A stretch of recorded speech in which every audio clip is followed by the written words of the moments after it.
자, 오늘은 좀 어렵습니다. 그런데 뭐 지금까지 이렇게 많이 해왔던 말이고요. 오늘은 좀 정리한다고 생각하십시오.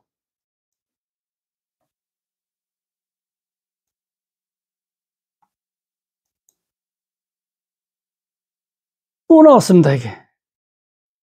이게 지금 우리가 벌써 세 번째 본 것들이죠. 그럼 많이 팔리고, 이제 4번, 7번, 16번, 17번, 54번, 이것 중에 이번에도 한 2개가 팔렸습니다. 2개가 팔렸어요. 즉, 감정가격이 5억 4,700만 원짜리가 1,000만 원까지 떨어졌는데 누가 1,100만 원 주고 사갔어요. 그러면 감정가격이 몇 배예요? 이게 거의 한 계산도 안 되네요. 5억 4천짜리를 1,100만 원 주고 사갔으니까 이게 몇 배가 떨어진 거예요, 이게. 하여튼 어마어마하게 떨어졌습니다. 이 사건 번호도 엄청 많고, 이 공모기는 딱 좋은데 실제로 물건은 쓸만한 물건이 아니에요. 이렇게 유찰이 많이 되는 것은 다 이유가 있습니다. 이것은 사건 번호가 하나, 둘, 셋, 넷, 다섯, 여섯, 일곱, 여덟, 9개 이렇게 되어 있는데 앞에는 중복 사건이고 뒤에는 병합 사건이다 이렇게 써놨네요. 이 중복은 뭐니께도 한 말씀드린 것 같은데 이것은 경매 신청한 사람, 신청 채권자마다 하나의 사건을 부여했습니다. 그걸 중복이라고 그래요. 그 다음에 병합은 여러 명이 신청을 하든지 아니면은 아직은 법원서 매각 결정까지 한 이틀 정도 시간이 있거든요. 어떤 경우는 좀 더 시간이 되는 경우도 있고 그때까지 여러 명이 신청했네요. 그런데 신청한 사람마다 전부 다 사건 번호를 하나씩 개별로 주는 게 아니라 그 사람들 전부 다 병합해가지고 사건 하나를 부여한 거예요. 그래서 병합사건이라고 합니다. 그 다음에 이것은 이렇게 매각이 유찰이 많이 된 것들은 이것은 당사자 보면은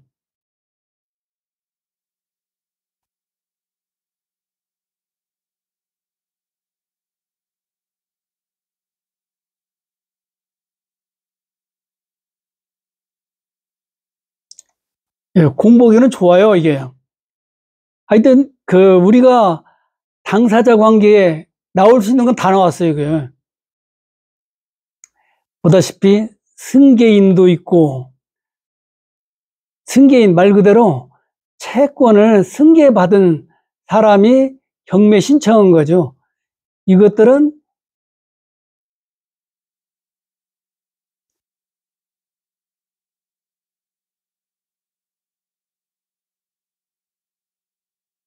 임의경매. 임의경매는 담보물권 실행인 경우도 있고 전세권자가 경매 신청한 경우도 있습니다. 오늘 그것도 설명드릴 텐데 1순위가 전세권자예요. 1순위가. 그런 경우에 이 전세권자가 경매를 신청할 수 있습니다. 경매를. 그건 우리 민법 용익물권편에 전세에 관한 규정에 전세금을 회수하기 위해서 경매 신청을 할 수 있어요. 그때도 임의경매입니다. 임의경매. 임대차 보증금을 회수할 때는 경매 신청권이 없어요. 그때는 보증금 반환 소송을 제기해야 됩니다. 그런데 우리 용익물권에 있는 전세권하고 담보물권에 있는 저당권 혹은 유치권 이것들은 그 민법 규정에 경매를 신청할 수 있는 조항이 있습니다. 그리고 임의경매는 저당권 실행 혹은 전세권자가 경매를 신청한 경우를 임의경매라고 합니다.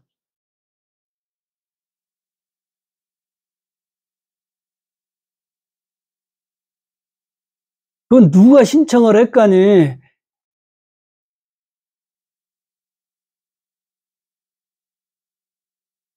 이렇게 유찰해 봐야 됐느냐. 이건 경매를 신청하면 다 받아줍니다.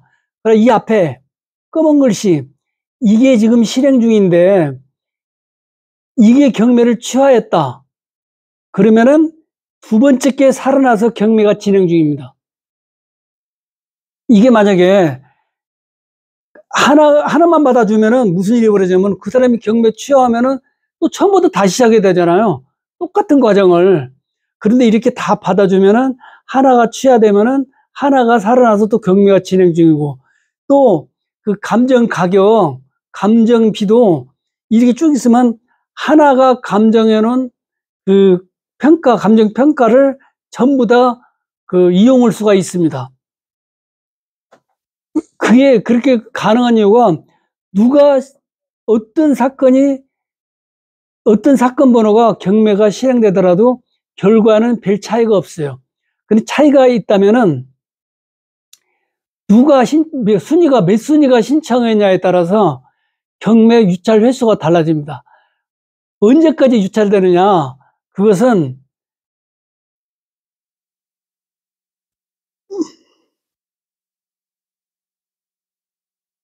민사집행법 102조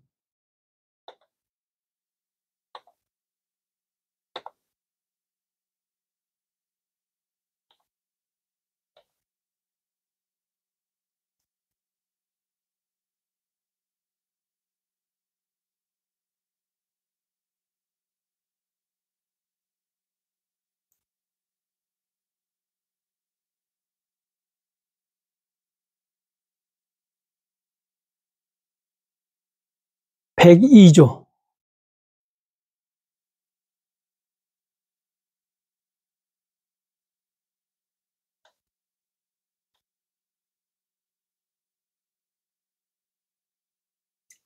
남을 가망이 없을 경우에 경매 취소.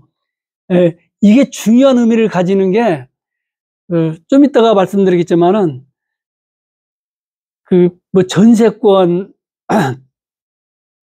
전세권자가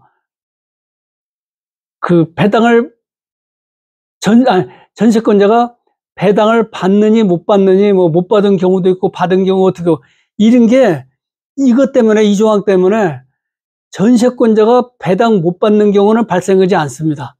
이 조항 때문에요. 이게 법원은 최저 매각 가격으로 압류 채권자의 채권에 우선하는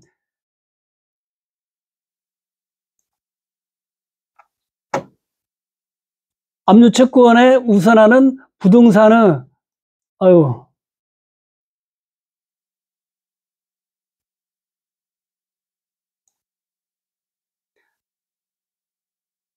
압류 채권자의 채권에 우선하는 부동산을 그냥 경매 신청한 사람 우선하는 부동산의 모든 부담과 절차 비용을 변제하면 남을 것이 없겠다고 인정한 때에는 압류 채권자의 이를 통지해야 된다. 이건 의무 규정입니다. 반드시 통지를 해야 돼요. 그 다음에 여기서 내가 만약에 2순위 담보물권자가 경매 신청했어요. 그러면 1순위 먼저, 그러면 그 배당을 어떻게 하냐면은 경매 비용 먼저 하고, 그 다음에 특별법으로 부호되는 그 몇 가지 경우, 예를 들어서 근로기준법이랄지, 주택임대차법이랄지, 상가건물 임대차 보호법에 의해서 보호되는 사람들, 그 사람들을 주고 난 나머지 이제 배당을 해요. 그런데 2순위가 배당 신청했으면은 1순위 주고, 그런데 앞에 다 주다 보니까 2순위 배당 신청한 사람이 돈을 받을 수가 없네, 받을 가망이 없네요.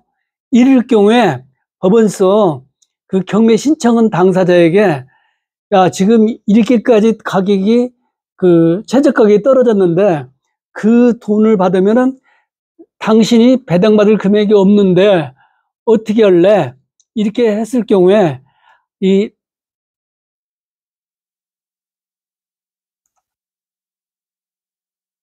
압류 채권자가 1항의 통지를 받는 날로부터 1주, 보통 민사집행법에서는 그 즉시항고라 해가지고 다른 일반 소송에서는 2주를 주는데 여기는 전부 대부분이 1주입니다. 1주.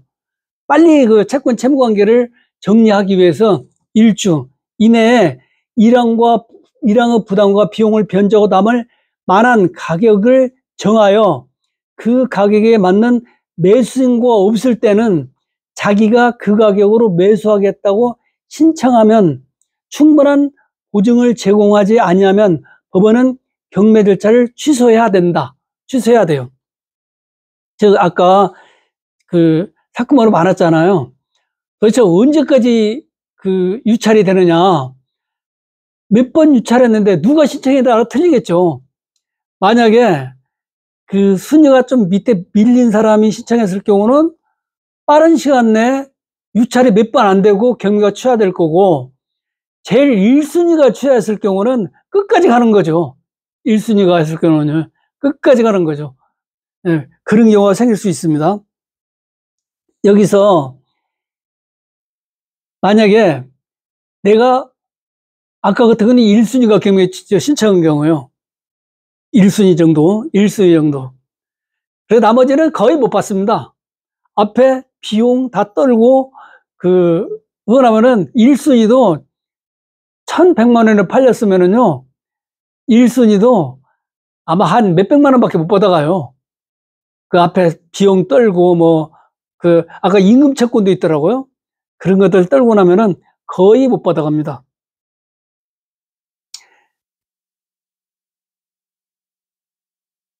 그 다음에 매수 신고가 없을 때는 자기가 그 법원에서 직권으로, 야, 이게 몇 번 유찰됐는데 최저가 가격에 팔리면은 너 받아갈 돈이 없겠다. 어떻게 할래?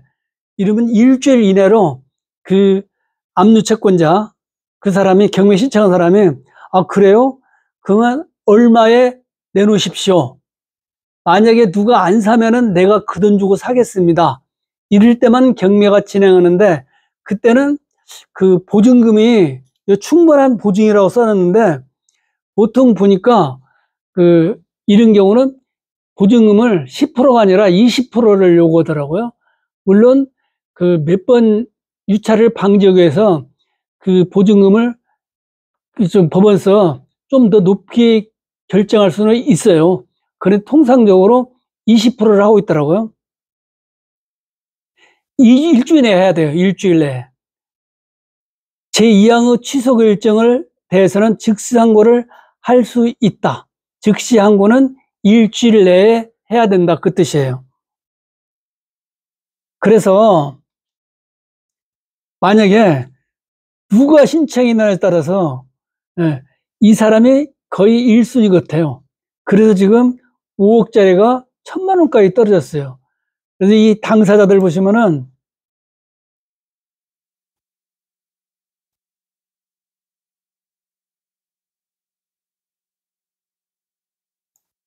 여기 보면은 근저당권자도 많고, 임금 채권자도 많고, 가처분권자도 2명이나 있고, 이 가처분권자 때문에 처음부터 유찰을 계속 시킨 거예요. 가처분권자 때문에. 이 가처분은 몇 번 말씀드렸지만은 갑구에 되어 있는 가처분은 소유권, 이 부동산의 소유권에 관해서 다툼이 있다는 뜻이기 때문에 만약에 가처분권자가 본안 소송에서 이겨버렸어요. 그러면은 이 낙찰받은 사람은요, 가짜 주인에게 낙찰받은 꼴이 돼버려요. 그거는 다시 원상회복 시켜야 되잖아요. 소유권도 다시 넘겨줘야 되고, 그런 부담 때문에 사람들이 안 사가지고 유찰이 이렇게 10번 정도 된 거예요. 만약에 경매 신청한 사람이 채권자 하나, 승계자가 하나, 둘, 셋, 넷, 다섯, 여섯, 일곱, 여덟, 아홉, 10명. 이 중에서 그 순위가 잘 밀린 사람이 신청했다. 그러면은, 예를 들어 이 저당권자도 많은데, 이 뒤에 순위가 밀린 사람이 신청했으면은 그 유찰에 10번까지 안 옵니다. 10번까지 안 와요. 몇 번 하고 경매가 취하됐겠죠. 근데 이렇게 많이 됐다는 것은 그 순서가 빠른 사람이 경매 신청을 했다. 뭐 그 뜻입니다. 이런 것들은 제가 누차 말씀드렸지만은 갑구에 가처분 신청이 되어 있는 거, 이런 경우는 될 수 있으면은 사지 말아야 됩니다. 그런데 아까 1,000만 원밖에 안 되잖아요, 5억짜리가. 이 재판이 언제 끝날지 모르니까 그 사이에 1,000만 원 주고 충분히 1,000만 원 가치를 뽑을 수도 있어요. 매일처럼 가서 그 바베큐 하고 놀다 오면 되죠, 뭐. 친구들 데리고요.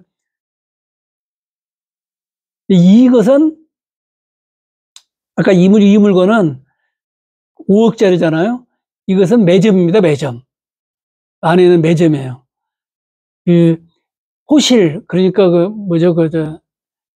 매점이 아니라 뭐라고 그러죠? 그 객실. 객실은 이렇게 많이 안 나가요. 뭐 1억 얼마. 그렇게까지밖에 안 나갑니다. 그 다음에 하여튼 별게 다 있어요. 이 근저당권부 질권자. 원래 질권은 그 담보물권의 유치권, 유치권, 질권, 저당권이 있잖아요. 저당권에는 근저당도 포함됩니다. 대부분이 이 근저당을 우리가 사용하고 있죠. 근저당도 그냥 저당권의 특수한 하나의 형태예요. 그래, 근저당을만 배웠는데, 저당권만 배웠는데 근저당이 나왔네? 이거 뭐 다른 건가? 이렇게 생각하시면 안 돼요. 근저당은 포괄근저당하고 근저당은 저당권의 특수한 형태다.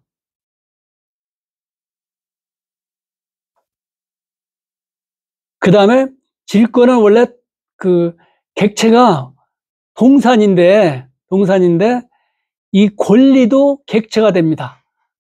동산이나 권리의 객체가 질권이에요.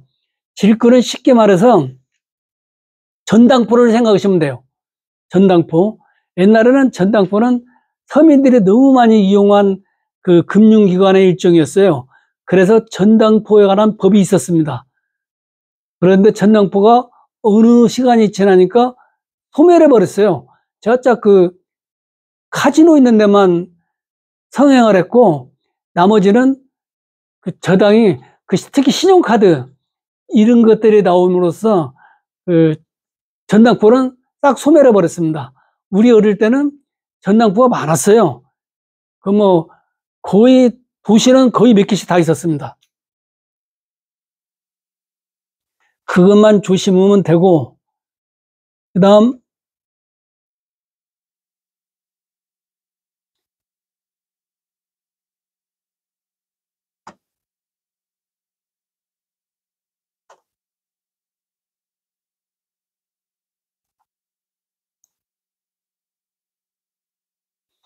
이건 매각이 됐고 또 이건 유찰됐네요. 이게 객실입니다. 1억 3,200만 원짜리.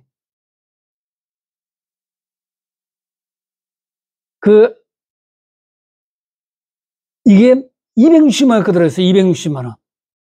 도대체 그러니까 얼마나 많이 그 유찰했는가 알 수 있죠. 10번 정도 유찰했습니다. 10번. 우리가 보는 것만 해도 지금 3번째 유찰됐잖아요, 이게요.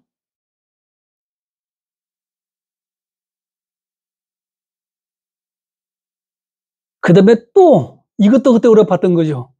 자, 이것은 설명이 좀 필요한데, 오피스텔 감정가격이 8,100만 원인데 110만 원까지 떨어졌어요. 그런데 살 사람이 유찰됐어요. 이것은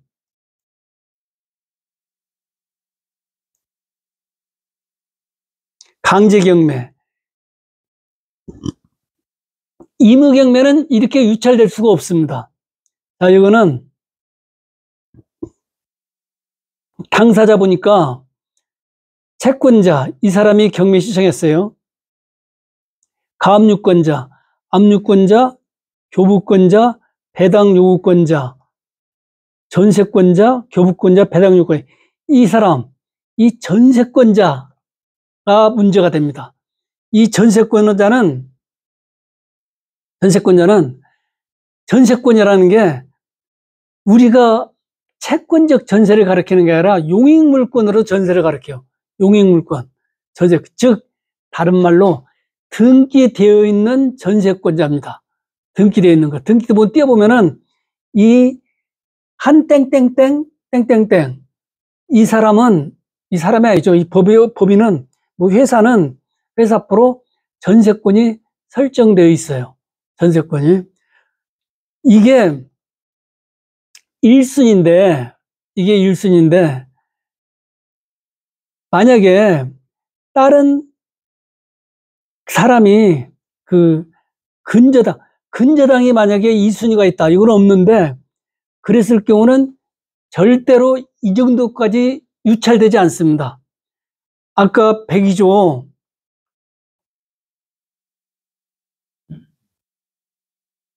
여기에서 이 전세권자가 1순위고 그 밑에 있는 수지가 밀린 사람이 경매 신청했으면 비용 빼고 전세권자 주고 그러면 그 경매 신청에 하나도 못 받잖아요. 그럼 이 조항 때문에 경매가 법원에서 직권으로 취하해버려요. 그래서 전세권자는 특이한데 전세권은 이것은 용익물권에 있지만은 담보물권적 성질도 가지고 있어요. 그 이유는 이 원래는 채권에 있던 것을 물권으로 옮겨놔서 이런 일이 벌어지고 또 전세금 없는 전세권은 존재할 수 없습니다. 그래서 처음에 전세권을 설정하고 그 집을 빌렸어요. 이럴 경우는 일종의 사용료가 되죠. 그 전세금은. 그 집주인은 전세금에서 이자로 그 사용료를 대신 받는 거 아니에요? 그런데 전세권이 끝나고 난 다음에도 집주인이 돈이 없어 전세금을 못 내주네요. 이럴 경우는 뭐하고 똑같냐면은 근저당하고 똑같습니다.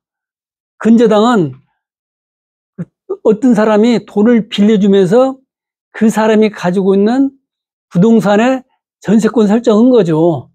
그런데 전세 계약건이 끝나고 전세금을 못 돌려준 경우는 저당권과 똑같습니다. 즉, 그 집을 잡고 전세권을 설정한 거나 똑같아요. 그 사람한테 전세금을 빌려주고 그 저당 잡은 거랑 똑같은 일이 벌어져요. 그래서 전세권은 용익물권이지만은 담보물권 성질도 가지고 있다. 이렇게 표현을 하고 있습니다.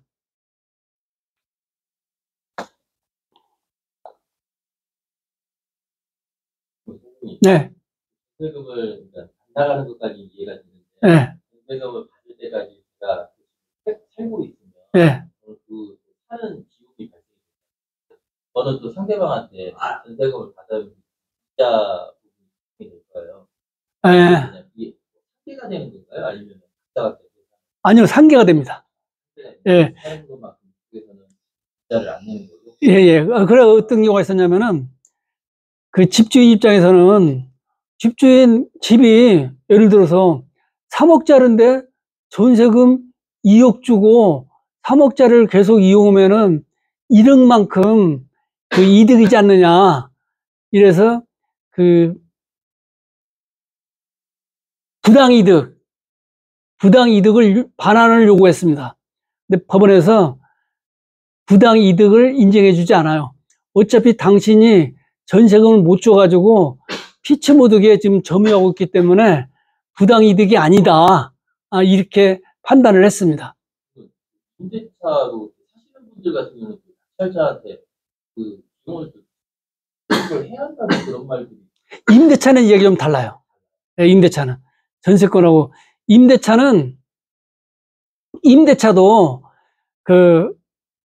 임대차 이 경매로 인해서 발생된 일이 아니라 임대차는 두 가지 경우가 있어요. 즉, 임대차가 그러니까 종료되지 않는 상태의 임대차. 그 다음에 경매로 해서 임대차 관계가 종료되고 난 다음 일, 두 가지 경우가 다릅니다. 그러니까 만약에 임대차 계약이 살아있는 상태에서 그 집을 점유한 거다고, 그 다음에 임대차가 끝났어요. 경매로 소멸돼요. 그런데 대항력과 우선변제권을 가지고 있는 사람이 그 보증금을 신청했는데 일부를 못 받았어요. 그럼 일부를 받을 때까지 점유할 수가 있거든요. 예, 그럴 경우는 겨우 한 임대차 보증금이 대항력과 우선변제권을 가지고 있는 임차인이 그 보증금을 그러니까 2억을 줬어요. 2억 주고 남은 거 2억을 줬는데 배당 신청을 했는데 5천만 원을 못 받아버렸네요. 집값이 그 반토막 나는 바람에. 그러면은 5천만 원 받을 때까지 그 집을 점유할 수가 있거든요. 예, 그럴 경우는 그 5천만 원 주고 몇 억짜리 집을 지금 점유하고 있잖아요. 이럴 경우는 부당 이득이 발생하지 않아요. 법률 규정에 의해서 점유할 수가 있어요. 법률 규정에 의해서. 그런데 아까 임대차 관계가 종료되지 않는 상태에서 그 기간이 지났음에도 불구하고 그 임대 보증금을 못 줬네요. 지금 살고 있어요. 그 임대차가 존속해 계속. 예, 이런 경우 어떻게 되느냐? 이런 게 되느냐? 근데 그 경우에 일괄적으로 전부 다가 부당 이득이 발생된 것이 아니라 그 일부 경우 부당 이득을 인정하는 판례가 있습니다. 그런 경우는. 그런데 이 지금 경매는 그 주택임대차보호법에 아예 조문이 나와요. 전액 변제받지 못한 대항력과 우선변제권을 가진 사람은 점유할 수 있다. 즉 법률 규정에 따라서 점유하기 때문에 부당이득에 관한 문제가 생기지 않는다. 그게 판례예요.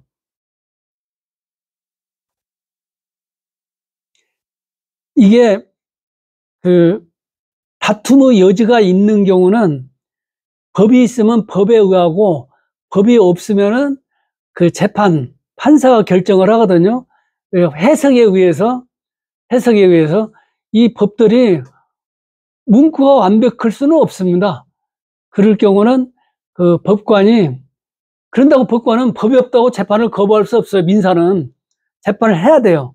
그럴 경우는 그 관례, 관습, 조리에 의해서 재판을 해줍니다. 그래서 판례가 제가 나눠드리는 그 판례 중에 그 부당이득을 인정한 판례도 있고 인정하지 않은 판례도 있고 아까 경매에서는 그 주택임대차보호법 몇 조더라? 5조던가? 거기에 따라서 점유할 수 있기 때문에 부당이득 문제가 생기지 않는다. 만약에 부당이득이 생겼을 경우는 몇 년 동안 그 집에서 살면은 그 부당이득하고 그 다음에 못 받은 금액, 채권하고 상계가 될 수 있잖아요. 예, 그런 경우도 그 경우에 따라서 있을 수 있습니다. 그 판례 보면은 인정하는 경우가 있고 인정하지 않는 경우가 있어요. 그런데 경매 같은 경우는 인정되지 않는 게 판례입니다. 이 102조 이것을 잘 기억을 해둬야 돼요. 그래야 보통 일반 사람들이 생각하는 뭐 전세권자가 배당 못 받은 경우 어떻게 하느냐. 그런데 실제는 배당 못 받는 경우가 안 생겨요. 이 조항 때문에. 경매가 취하돼 버려요. 취하돼요. 아니면은 경매가 계속 진행되려면은 법원한테 이 경매 신청한 사람이 얼마에 내놓으십시오. 그 가격보다 높은 가격에 누가 사가면은 그 사람한테 팔고 매각하고 아니면은 내가 그 돈 주고 매입하겠습니다. 그 대신에 보증금도 그 10%가 아니라 20% 정도를 지불하고 법원에서 요구를 합니다. 보증금 20%를 납부하라. 예. 그러고 그 선수의 전세권자보다 많은 걸 요구하겠죠. 그렇지, 만약에 선수의 전세권자가 1억짜리다. 그러면 비용하고 전세금하고 보다도 플러스 알파를 요구해야만이 경매가 진행하겠죠. 이것서 제일 문제가 되는 게, 채권적 성질을 가진 전세하고 물권적 성질을 가진 전세를 구분해서 해야 되는데, 보통 일반 대부분의 전문가들랄지 대부분의 관계에 대한 사람들이 두 개를 분류하지 않습니다.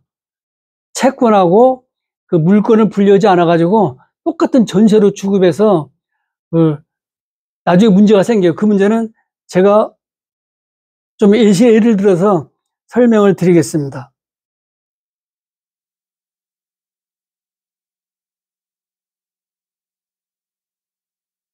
그 다음에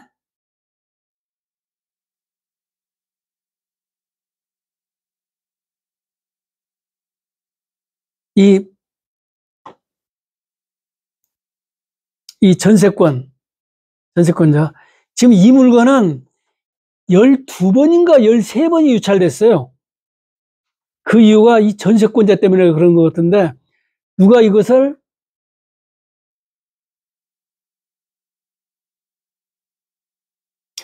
이 전세권자가, 이 전세권자는 등기되어 있는 전세권자이기 때문에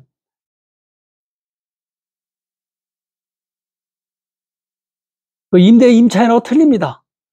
이거 용의물권자이기 때문에 이 전세권자는 배당 신청을 하지 않아도 배당 절차에 참가할 수 있어요. 이것은요.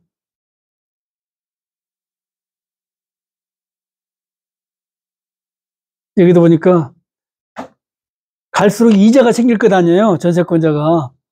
그러니까 처음에는 전세권자가 전세금이 8천만 원이었다, 9천만 원이었다면은 한 1년 지나버리면은 또 이자가 발생해가지고 이 계산서를 이제 8천만 원이라 8천 몇백만 원 다시 올라가겠죠. 그럼 다시 제출했다, 그 뜻입니다. 그건 살고 있는 걸로 아까 참고했다고. 네? 전세권자 지금 세금이. 이 사람은 등기되기 때문에 살고 있어도 되고 안 살고 있어도 똑같습니다. 이 사람은. 근데 지금 기간이 지났음에도 불구하고 전세금을 못 준 거예요, 지금. 그 집주인이. 그래, 이 사람은 전세권 등기만 해놓고, 다른 데 살 수도 있고,